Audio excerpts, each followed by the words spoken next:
Hi everybody, good afternoon and Assalamu alaikum. I want to say that this is our second South Asian Heritage Month, and what amazing opportunity we all have to tell our story. So I'm going to introduce my colleagues. So Val Jackson.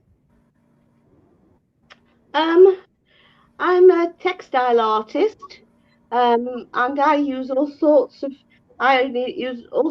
fragments of cloth in my work.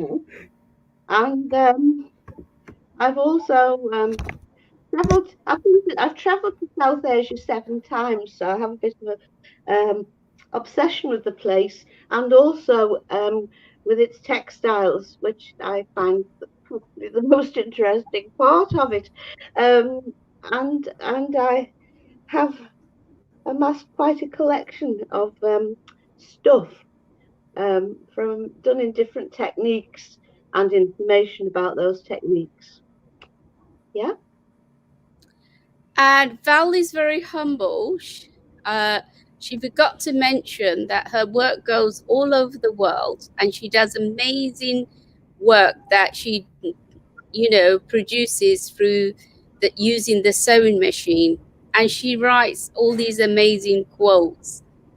Um, so I just wanted to point that out because she's just a very, very humble lady.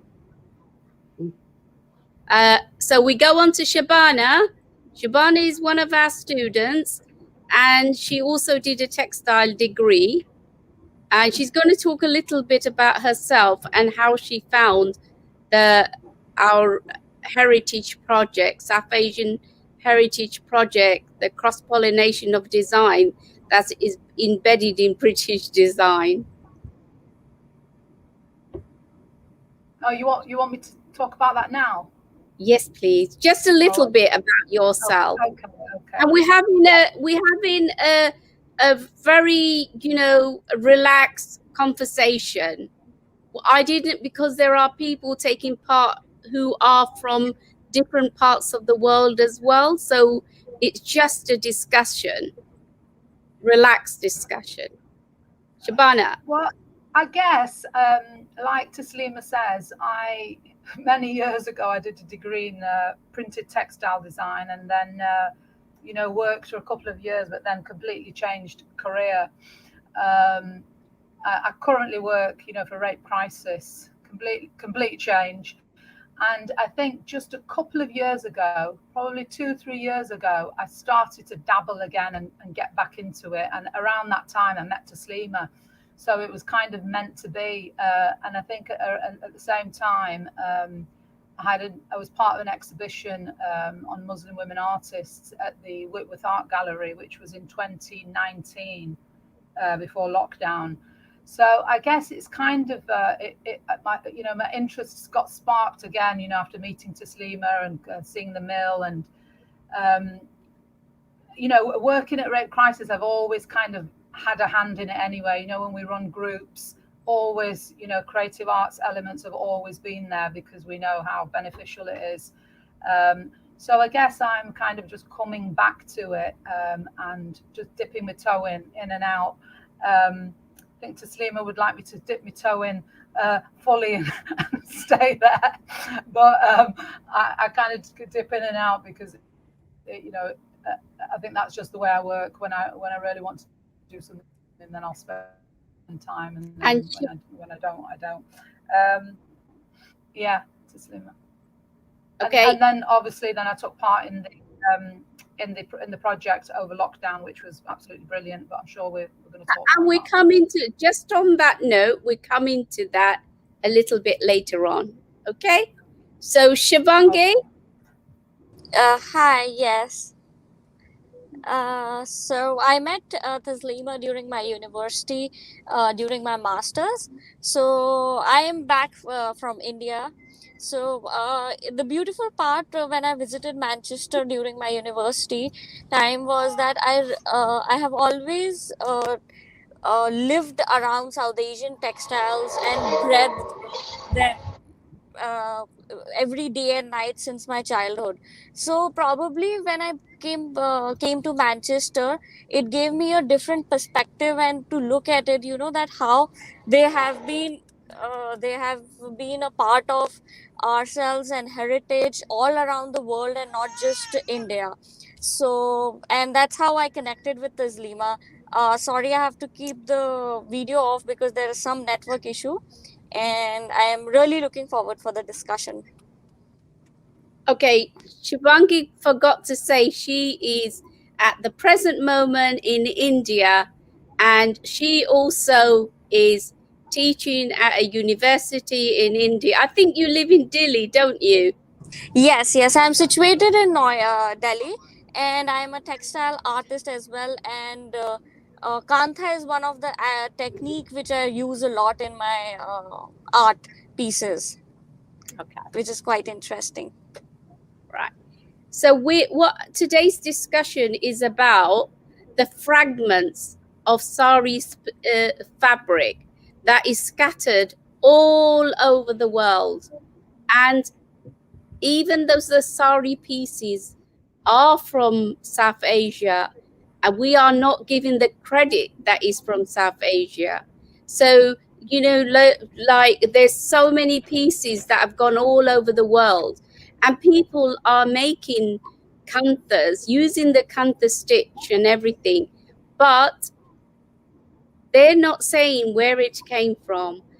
But in 2008, I went to New York, and I walked into a shop which was Ralph Lauren's, and I was like shocked by what I saw. Ralph Lauren's had Kantha as his window dressing and for the windows, and then he had Kantha chairs that the Kanthas were like upcycled and put onto sofas and chairs. And you know, then I asked the lady that where did they come from, and you know her response, Ralph Lauren's. I said, actually not.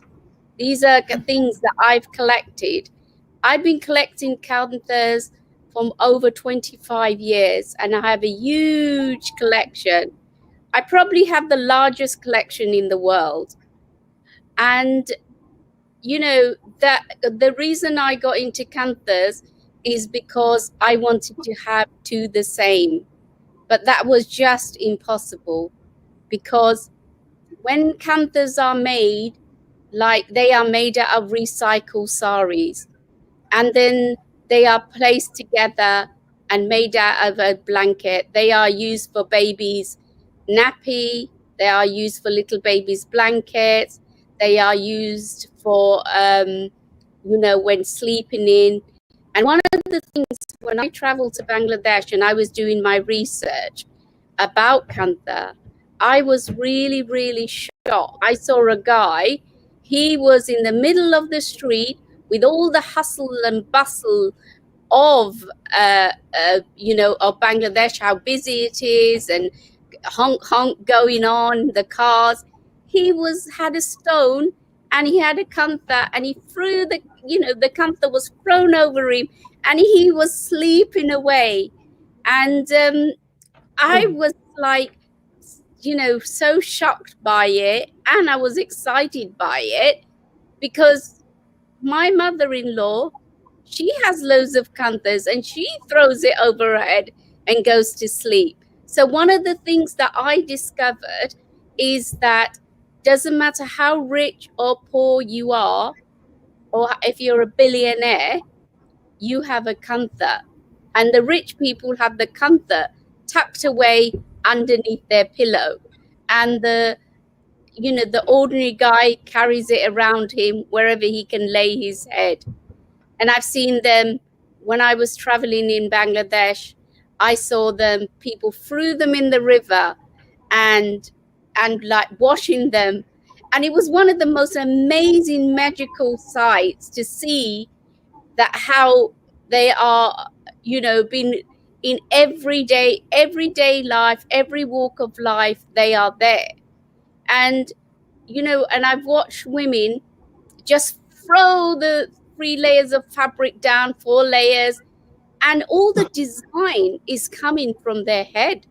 There is no artwork done, there is nothing, which is really where else we've been taught in design school, where we are designing. Before we get to the end product, we have done 50 designs and one is picked out. But they are so extremely clever, mathematical, and the straight lines is just a simple, humble stitch where people don't give it so much recognition. Every person in the world is wearing this running stitch in their garment. And this running stitch creates this beautiful, beautiful work that these women do. And I know some people are here today will know that when I went to Bangladesh, I begged, say, please, can you give me kanthas? People wanted to buy me kanthas, but I wasn't interested in them. I was interested in the kanthas that people had made, because it tells a story, and the story is hidden there, and the layers of fabric that is on the kantha, the saris. I have this huge collection where I've even got a kantha that my husband mother had made for him as a small child, and I've got this kantha. And then I've got kanthas where she's made for him when he came to England the very first time. And as the kantha wore away as he kicked at that same position. But the sad thing is, when my mother-in-law came, she said, excuse me, I'm going to take that and repair it. And then it became a new piece of work. And all that story, all the years of him kicking it was repaired and hidden away in this piece of, people just take it for granted, but they are a piece of artwork. Not only that, if the kanthas are put against light, you see x-rays of patterns on them, a pattern after pattern after pattern, which is just incredible and beautiful to see. And all the hidden stories about Kantha. And people from like, I've been to America and I've seen people using, I went into, like, in Lafayette, where they were making a quilt for a wedding, and they were using the Kantha stitch there, although they were using their traditional groups of families and everything. So and they're in Bangladesh, they're in India, Pakistan, and many parts of the other parts of the world. They are taken for granted, but they are extremely, everyone is a piece of art. So I'm going to give it to Val, over to Val, so Val can start chatting while I can have a cup of tea. Over to you, Val. Thank you, Taslima. I think a lot of us have got kanthas in our houses. I know I have.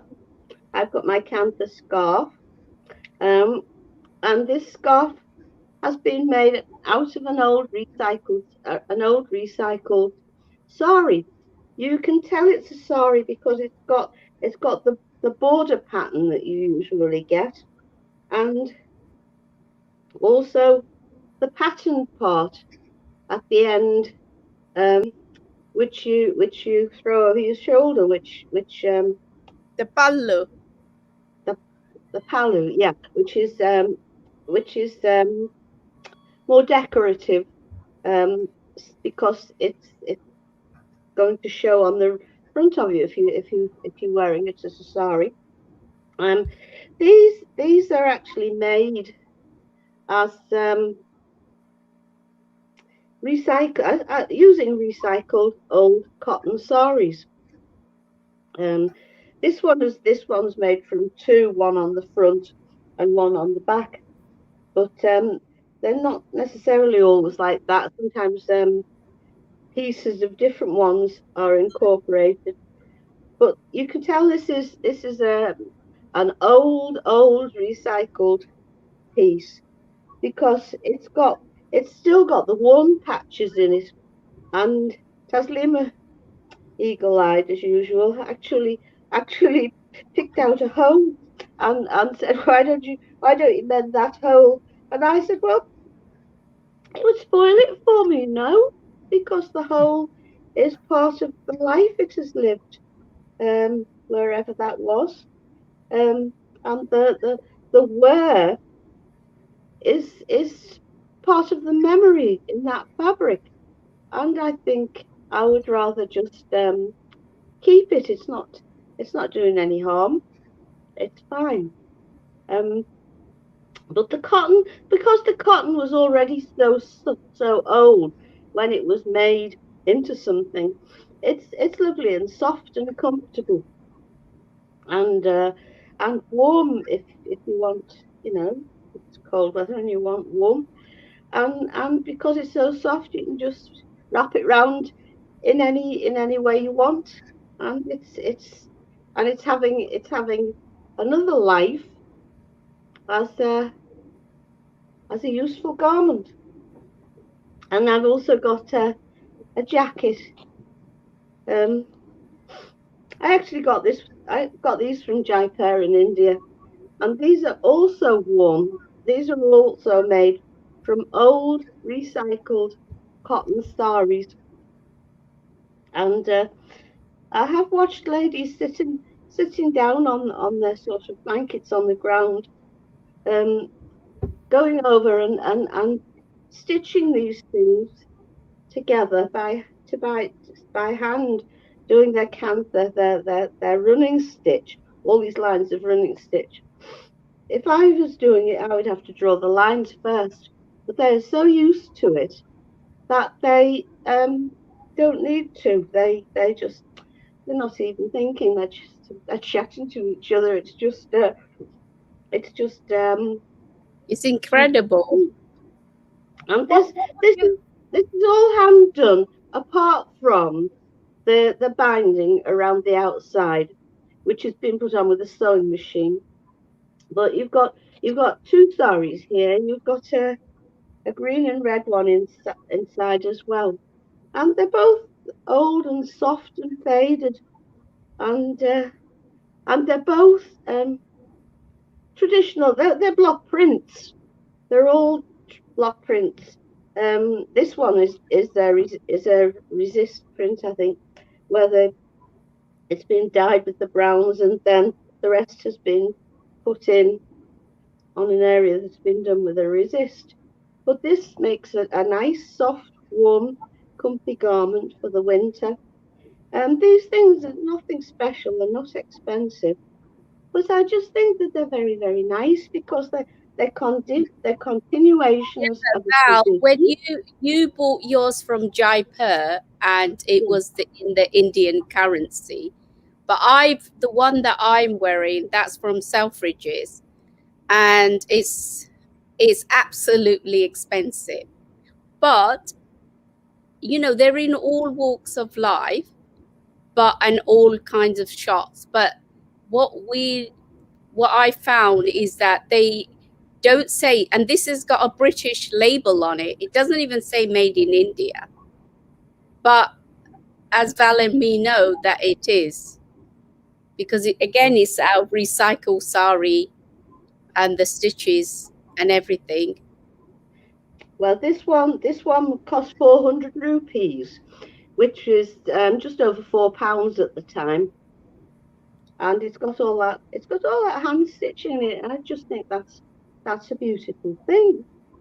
And I can't remember how much this one is, but it wasn't at all expensive, because Taslima knows what a cheapskate I am, and if it had been that expensive, I probably wouldn't have bought it. But there we are. Val, you're telling everybody what a cheapskate you are. You tell everybody. Why shouldn't I?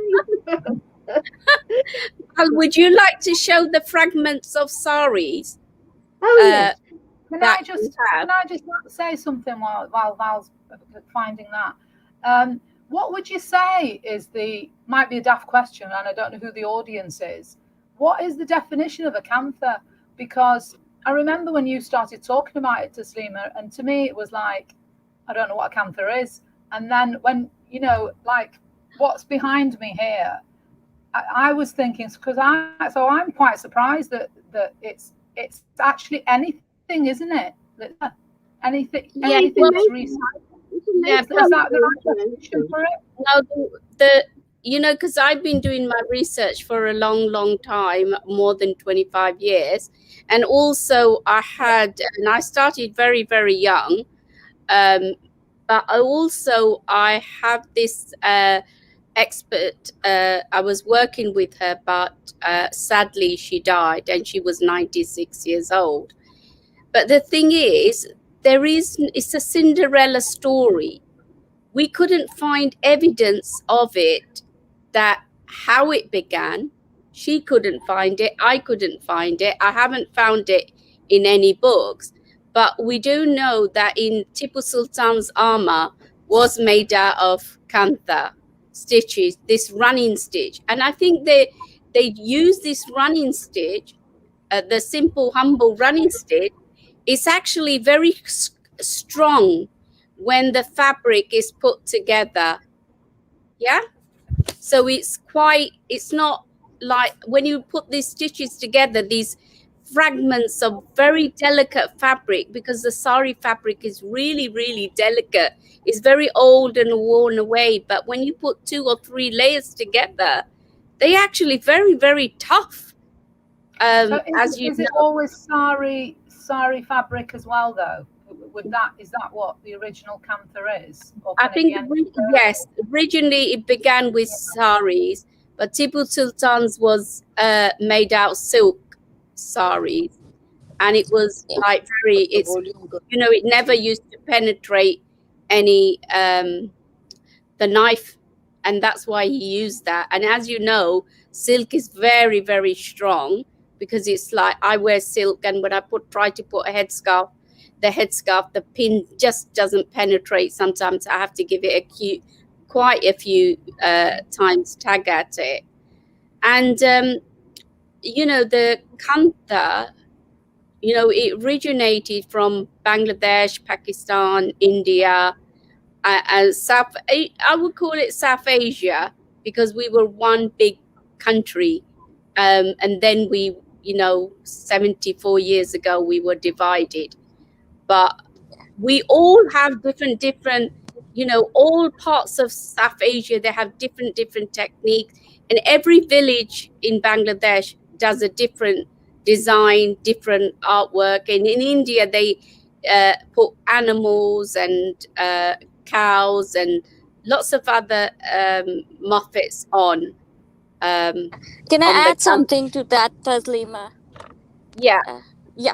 Yeah, so as we were discussing how it originated, so one of the stories that goes back in India is actually putting those small pieces of saris, of old cotton saris majorly, as Taslima was telling that how she could find them when she went back to Bangladesh and acquired them through the knowns, that they used to put them all together for a newborn baby's blanket, so that because a worn off clothes is the softest thing which anybody can have, and even to ward the evil eye. So that is a very common notion in South Asian countries, that how they can evade the evil eye for the newborn. So they used to stitch these old rags together using the simple running stitch, which comes from the old sari as well, but it is strong enough. I think this Lima can elaborate on that, as she was telling me.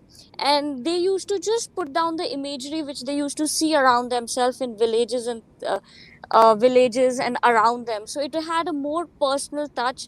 And it's fascinating to see how these brands, Ralph Lauren's and Selfridges, have taken it to a higher extent and simplified it to a basic running stitch, and made it into a very not just a design element but a couture element. And as that much of weightage is not given to the South Asian countries that where it has actually originated from. Well, like this is the first time I've heard about the babies. We didn't find any of that in our research, but obviously you are from India. But I do have baby nappies, and I do have cloths that were made into envelope and sent to Britain, where they had wrapped the teas from Bengal, and they came to Britain because Britain didn't have tea, as you know, and so they were used to be wrapped. Oh So yes, I think I've got them from the I bought them I in think the with the antique. English, yeah, Go ahead. I think with the English colonization happening in India, those techniques got a modern and a very contemporary touch to it, and they were converted into the product, like tea cozies, and packing the tea of and giving that an extra element of design, I guess. Because I still think that back do not go a part where Kantha is originated. Yeah, yeah, but I think that because it was but we cheap, still do that rags. yeah, and I think that Okay, that's because it quite was strange. cheap, Yeah. because it was cheap, and it was like, these women in England, when they Mm-hmm. saw it, and when they saw all these colors and everything, because in England didn't have color, as we discussed last year, and they got excited by them. And I'll let Val talk a little bit about that. Val, can you? If you can't, then I will come back to Enshavangi. Um, well, it's basically printed things that are different colours. In Britain, up to the 17th century, um, you could get garments. You could make garments because you had to make everything yourself then. In a sort of colours. At that time, they were mostly based on herbal dyes, which are not terribly permanent. But there was no printing patterns on them because we didn't have the techniques for doing that.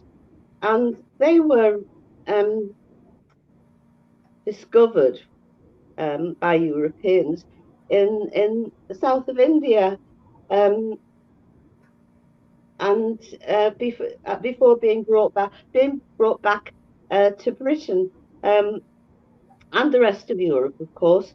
And they used the um, Madame Morton dyeing technique, which was something completely new to Europe, and it enabled you to produce fabrics that were in lots of bright colours and that you could wash. Because if you washed your naturally dyed things too much, your colour would just wash out. They were not particularly permanent. They would fade quickly and then wash out. But when you got these Indian fabrics coming in, um, they were brought in first of all by the spice traders, because the reason that Europeans were in India at all was to try and source spices. And the spice traders, once they were there, would bring other things back as well to make up their cargoes. But the fabrics became hugely popular, and more of them were brought back to this country. First of all, they were what used to be known as palampores, which were made for very rich men to line and decorate the inside of their tents when they were traveling about from one place to the other in India. But in Britain, they were used as sort of bed hangings and bedspreads and wall hangings because they were beautiful and colourful. And then they started to produce teeny little ones that could be used for dress material, and they were so popular in this country that they were damaging the silk market, because they could do patterned silk because they could do woven patterns, with already dyed threads, and the silk weavers were up in arms because they were losing lots of trade. And at one stage, it was actually illegal to import printed cotton from India to this country because of the damage it was doing to the native silk weaving industry. And we've all seen how successfully that turned out. It didn't really have much effect at all because people just took no notice. Although you could be very fined if you were caught. But from the start, Indian textiles increasingly took over in this country, and then of course, remember, it was South Asian because the whole country, it was just like one big country. oh yeah. So it was in those days, it wouldn't have been referred to any of those things. It would have been fabric from the Indies. Yeah, and because also anywhere that wasn't here, it was basically the Indies in those days.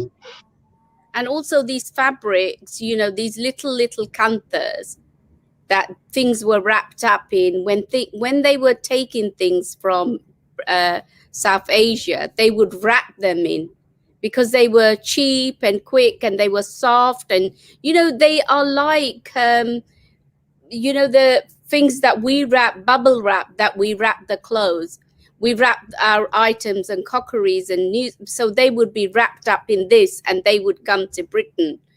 And that's how the kantha traveled. But then also, you know, people got to know about how the stripes, they started to use as Britain got, you know, became more industrial revolution, then they started to take the designs because the women liked it. That you could see it in V&A, that how they have some of these shawls and fabric. Like Val has fabric that she just bought from sunny Manchester in one of those shops, and they're the fragments of saris which were meant to be going to the America, but they didn't end up in the America. They ended up in the back street of Manchester. So I'm going to get Val to talk a little bit about those fragments. Okay, well, I got these fabrics when I was at MMU doing my embroidery degree between 1997 and 2000. And there was a shop in Oldham Street. The building's still there now, but it's derelict.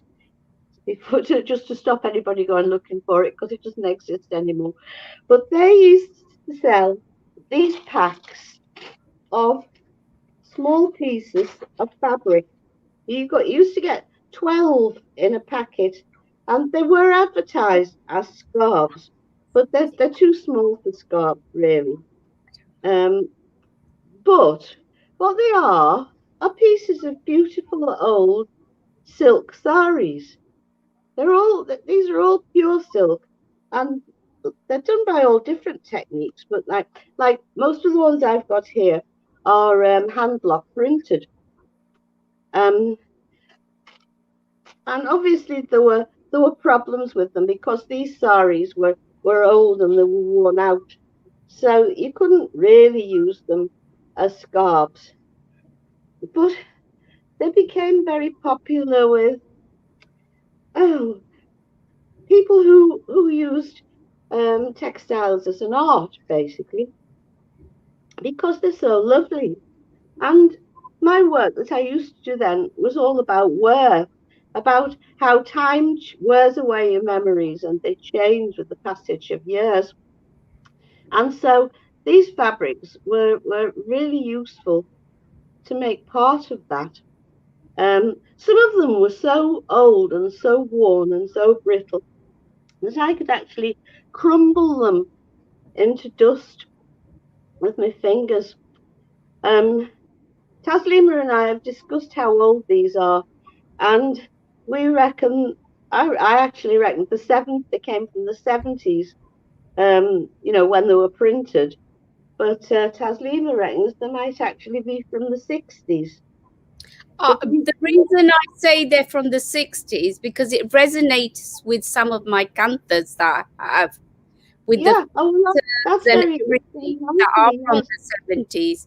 So that's But why you, I can resonate with it. And, yeah, you know, like we have the evidence of that in the kanthas that we have.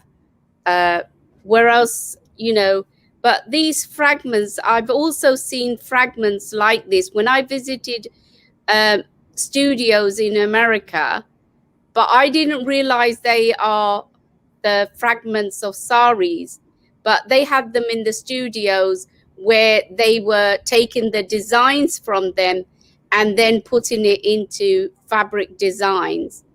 So, you know, at that time, I didn't realize what they were doing because that wasn't something that I was studying or anything. But, you know, I was lucky enough to take photographs. So I've got photograph evidence of this. And I was only the first year fashion student. So, you know, now that when we look back at all the designs and everything, we realize that how South Asia has played such a huge role in design, but it's not acknowledged. But you can see how everything is intertwined, and you can see a little bit of this, a little bit of that, and you recognize that is where its original birthplace was. Shivangi, would you like to add something? I think she's having a bit of internet problem. yeah. Yeah, it is actually quite interesting because down the lane, just a second. Okay, we'll wait for Shabanki to come back. But I would also love the audience to say where they have logged in from. If you're logged in from London, say you're London. If you're logged in from India, say you're from India. If you're logged in from Bangladesh, say it. If you're Pakistan, please say it. And if you're from Liverpool, please say it. Or Manchester, please. If you're a Mancunian. Yeah, so can you please you know, in the chats, just say where you are from so that we are aware where you are from. Can I just pick up on what you know, looking at those pieces, and I think that's what's for me is so appealing, you know, about Kanthas going forward, because you know it's great to have that history, and you know, like it would be great to see your collection at some point.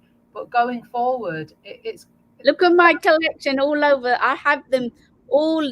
yeah. Val gets them mad. Why have I got them out? We But probably need a proper exhibition of it.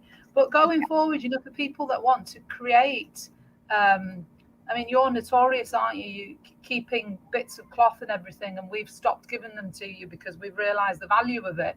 So yeah, I think that's what's kind of sparked my interest in it as well, is that actually it's a bit of a legacy you can leave for your children.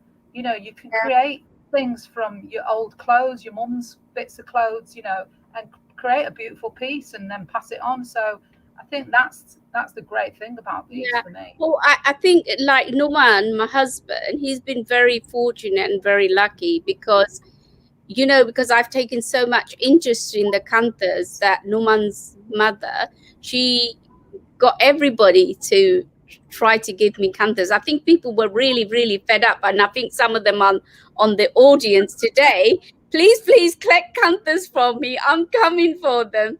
And you know, she did something for me which was unusual. I said, why don't you give your son one of your saris and his dad's lungi? And she goes, no, that's not how you make kantha, because there is me coming from a different, you know, country, different environment, and trying to put my design. And she said, no. I said, he would appreciate that. He would love that. And, you know, that's one of his most treasures piece, because he has something of his mum and something of his dad. And I wonder who he's going to give it to, because he has 3 children. I should have had 3 made for him. Why do you like them so much to Slima? Why have you I collected don't- so many? Well, I started when I was about 8 years old, because my Wow. dad, he bought me one, and I just, because my dad was an industrial pharmacist, so he traveled to lots of parts of the country and all kinds of things he did all over the world. But I just wanted to the same. So when I met the love of my life, I was so happy because I knew I could get lots and lots. And so Is one that of why the you married him, because he had so many kanthas? I married him because I could get the kanthas. So one of the things about the kantha is that it is like a part of you. Like every one of my kantha, it tells a story. And all my kanthas that I've got from all over the world, that I've got tags on them, where it came from. And I'm not interested in the commercial kanthas or the modern kanthas. Absolutely not, because they don't tell the story. They don't have somebody's hand stitch. You know, when you work with your hand, it creates its own mark and it creates its own story and own language. And this is what I'm interested in. I'm interested in how did they do it and where were they? Whose was that sari? And, you know, also I'm preserving them because I noticed people didn't give values to them. And in a way, I feel like I'm the keeper and I'm preserving them, not for just for me, because I'm finding these kanthas that, you know, I bought kanthas that was in the street, and somebody was like, and I loved how it was. And I said, please, can I buy it? And the guy that was driving me around, he said, you can't do that. I said, why don't you ask him? And he asked, and then I gave not a little bit of money, I gave quite. So I just think that they, you know, because modernization, you know, no longer are people using sari as much, cotton saris. They're using modern clothes. They're wearing trousers, skirts, and long dresses and salwar kameez. So all of that is being lost. So that's why I collect them, because I'm a collector. And I must have been a collector since I was a baby.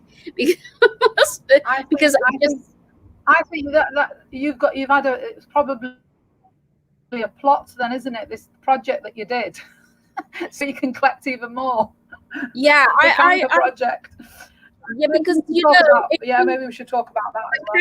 Can you think about if you know, people like me didn't collect them? Like, I mean, Val has seen a vast collection of kanthas, boxes and boxes that we packed up when we were leaving another mill. You know, if I didn't collect them, what would happen to them? And would somebody have such a large collection? Because I haven't found anybody yet. And I would love them to go into a museum, because, you know, they need to be preserved for the future, because some of them are so delicate and light. I've got ones that are over 100 years old. So these, wow. You know, and it's just, and also they are part of our history that is going all over the world, and we need to like reclaim it, and we need to tell the story. And, you know, and that's why we did that South Asian heritage cross-pollination of design. And through this is where I'm bringing you in. Through the pandemic, and everything was locked down, it was really scary, and the roads were empty. And we, you know, we did this project, Val and me, and we did it with, you know, intergeneration diversity of women. And one of the sad thing is nobody's going to give me anything anymore. That's the sad, because I taught them to save fabrics, save your clothes. And people told me, I haven't got fabric. I said, if I go into your house, I will find fabrics. So we found fabrics. And also one of the things that we also discovered, that everybody's house is an art gallery and a museum. And people have amazing things that should be in a museum. So how did you feel that when you were doing and piecing the cloth, sewing them together, how did it make you feel? Well, as you know, I was resistant to it in the beginning. I don't know if you remember. I was like, oh, but I'm a scruffy sewer. I don't, because I associated sewing with having to be very neat because my mum was a machinist, and I associated it with sewing clothes and having to be really technical and neat. So I was resistant to it in the beginning. And I think one of the things that you said to me really stuck with me, where you said, just draw with the needle. Imagine that the needle is a pencil, and that kind of stuck with me. And I thought, oh yeah, okay. But as you know, we used to come in pre-lockdown into the mill and then never leave. We'd come in and say, oh, we're just spending an hour, we'll sew a little bit, and then hours later we're still sat there. So there's something magical, I think, about it. I mean, I think it's proven. There's lots of things you can see on the internet, about the mental health aspect, the fact that how you can get lost in it, when you're sewing, how brilliant it is for your mental health. So I think for me, I have initially, it was a little bit scary, and then you started to give me, like the bit behind me. Taslima started to give me the pieces that people have made and said, sew it all together. And I was like, oh my God, what if I make a mess of it? And I think once I kind of let go of that, it just develops a life of its own. And it has been really great. So, I kind of always, I've had it on the floor, I've been sewing on it, and I always kind of listen, to a podcast, or love listening to the Quran, while I'm sewing, and I just get lost. And before you know it, hours later, I look up and it's, so I think there is something quite magical about it. And if you can, there's just so many things to say. It's almost like you could do a whole webinar on the mental health aspects. If you spoke to women, how they felt throughout the. And one of the things is, which when I was traveling in the South Asian countries, I discovered that when nobody seems to be depressed. Everybody, and you're going to come into this, but I was shocked that this word depression, it doesn't even exist in South Asian country.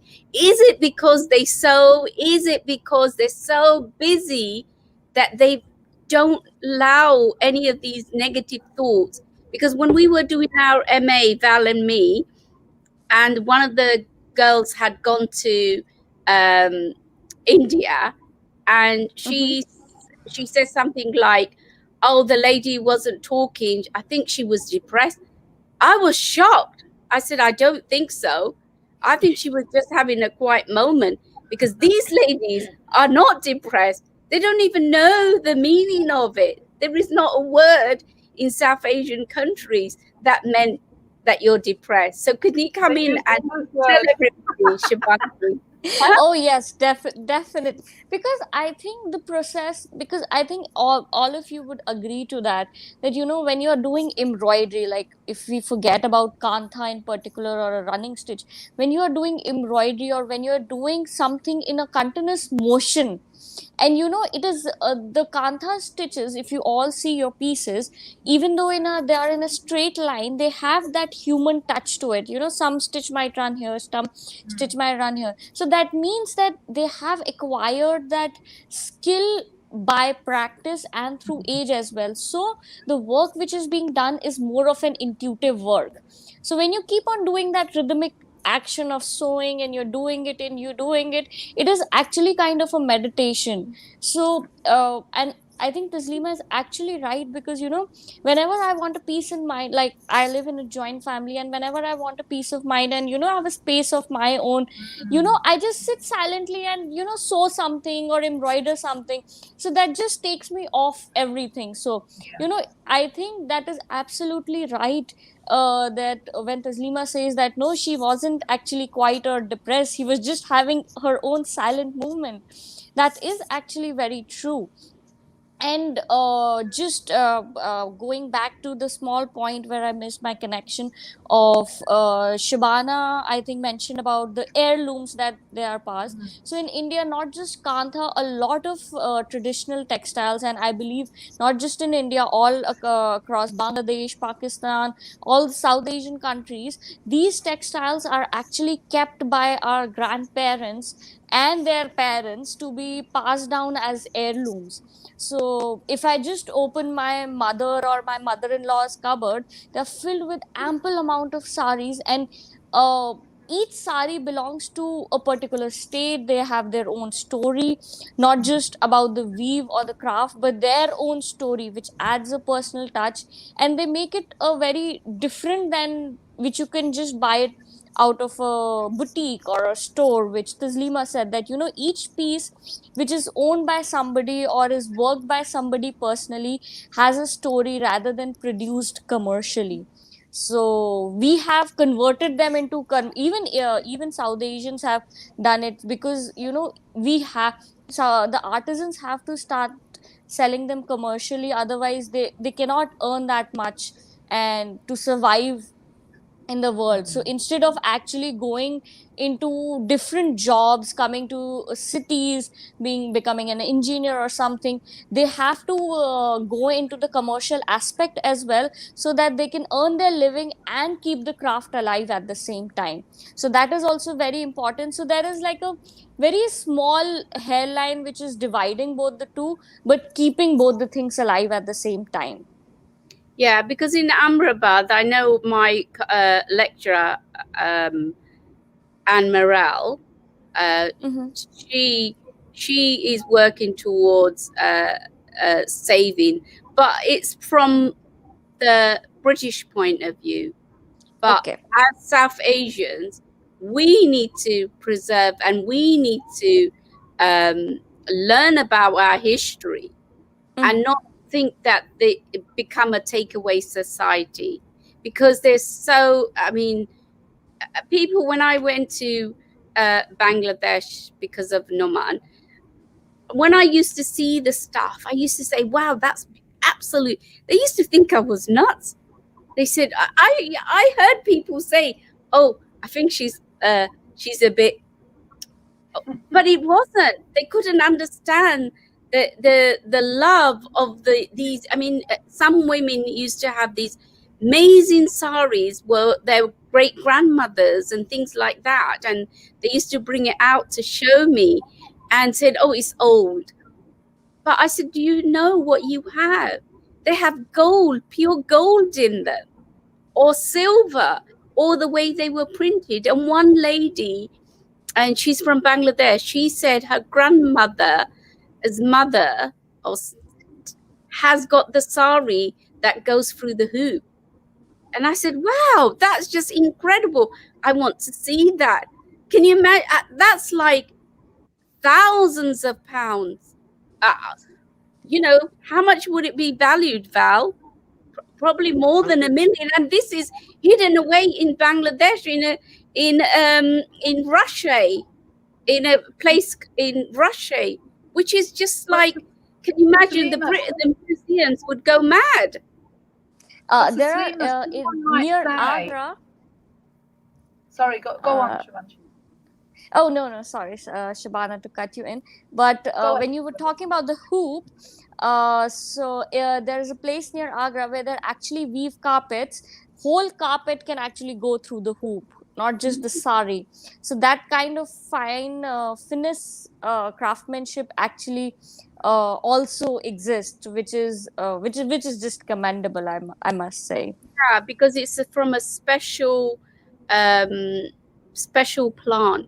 and these plants were destroyed. They were destroyed. Yeah, but recently, this guy, he has discovered similar ones, and he's starting to weave them, which I'm very, very interested in. I think similar is the case for Jamdani. I think they are reviving it back in Bangladesh. That's what I've heard. They are, yes. Because I tried to go to the Jamdani weaving looms and things, and they wouldn't let me. And Yeah, because they are trying to revive them. and they were keeping it very, very tight, even though we had lots of influence and everything, and no, we couldn't, they wouldn't let me. But this time, when because Mr. COVID has come, so we have to be very careful. But I'm hoping to go, and I'm hoping to learn about all of this. And so what was it you wanted to say, Shabana? Oh, I can't remember now. I think I was going to say, I was being a bit of a devil's advocate, that why, you know, obviously there's people like yourself, you know, like all of us, we have an appreciation of this. You know, we like it. If you like textiles, colour, pattern, you know, you might not really understand, you know, like you know about the background and why the history is so important. You might just like it, but why else do you think that it's important? You know, why is it important to raise awareness, you know, that actually why this is so important, that it's South Asian, you know, and that it's not recognized, it's not from here, it's age old, and it's from South Asian countries, you know, but why else is it so important that this is kind of carried on, or, you know, continued? Because I think because it's we are influenced. Like I would say myself, I'm an influencer and I'm a fashion forecaster.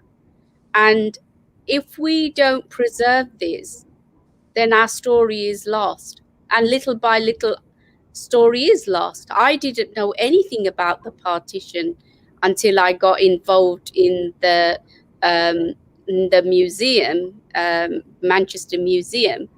I'm one of the co-curators. I knew nothing, and I knew nothing about anything about South Asia. All I knew is that my collection, my love for it. Why do I collect? And it's not today I've collected. From a very, very young age, I've collected loads of things that, you know, if we're going to the museum, if I went to growing up in London, you know, it's like a vast textile museum. You know, when you go to the flea market, people are throwing everything around, and little by little, I've been collecting them. I've been telling, you know, my dad, please buy this for me. I'd save my money. I'd sell something to buy bits of things. But I was only a small child. But I had this, when I bought something, it was like I felt that I was looking after it. And I felt that somebody threw this out. Why couldn't they love that? It's so beautiful. Why? So I bring it and keep it. Like I say to Val, don't cut this up. Give it to me to preserve it. How many women do I say that to? And it's very important, because if you tell your child and your grandchildren, and, you know, you're preserving them, the part that the history has played in Britain and all over the world, we should be celebrating together. We are more alike than people give us credit for. If you go to the aristocrat houses, you will see beautiful, beautiful elephants, Kantha elephants, you know, made out of silk and jewels and things, but they're all hidden away. We don't know about them. But there are. That was the thing that I was trying to get at. I remember when we've had so many discussions about these things, but, you know, that actually it helps to build confidence, even, you know, in younger people, to say, well, actually, you know what your history is, and you know how many things have come from our countries. So there's so many elements to it, isn't there? You don't necessarily have to have an appreciation just of, you know, textiles, and it leads to other discussions and other conversations. So I think that's what's also really interesting about it. And I want to say something that Val has. Val has a piece of her great grandfather's 4-poster bed piece. We were doing RMA. She's getting ready to cut it up. I said, Val, what are you doing? She said, I'm going to cut this up. I said, Val, don't cut it up. why are you cutting it up? And I was really, used it for a dust sheet. was It had yellow emulsion all over it. Yeah, but I was so scared she was going to cut it up, and you know, secretly I thought when she goes for coffee, I'm going to steal that because it needed to be preserved. Can you tell about that, please, Val? And I've got two pieces. One is a bed curtain, and the other is the bed thread. The other curtains must have gone with the wind, just vanished. Presumably, whoever used them for dust sheets just threw them out. It's they're quite interesting. They're block printed.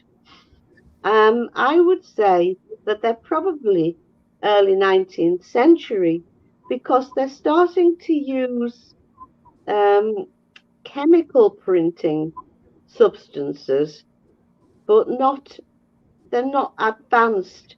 So some of the colours are still transient and they've just either vanished completely or faded really pale.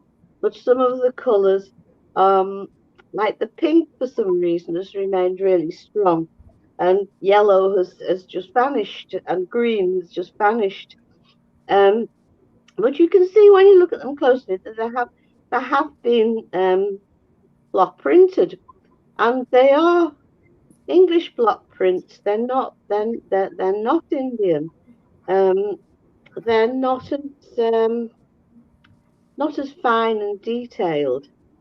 But I haven't actually noticed. I just thought, well, they weren't any good anyway because they're dust sheets. So I had to wash them and try and get as much yellow emulsion out. And now I have to keep them in a secret place where Taslima won't see them when she comes and tell me that they're hers. Everything in Val's house belongs to me because there's so many things from South Asia in there.